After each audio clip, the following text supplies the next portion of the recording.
நண்பர்களே, இந்த பூச்சி லைட்டை சுற்றி சுற்றி பறந்து கொண்டிருந்தது. திடீரென்று கீழே விழுந்து விட்டது.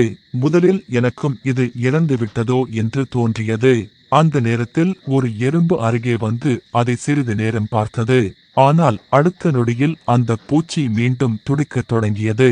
அதை பார்த்த எறும்பு அங்கிருந்து நகர்ந்துவிட்டது. வாழ்க்கையிலும் இது போலத்தான். சில நேரங்களில் நம்மை பார்த்து எல்லாம் முடிந்துவிட்டது என்று உலகம் நினைக்கலாம். ஆனால் நம்பிக்கையை மட்டும் விட்டு விடாதீர்கள்.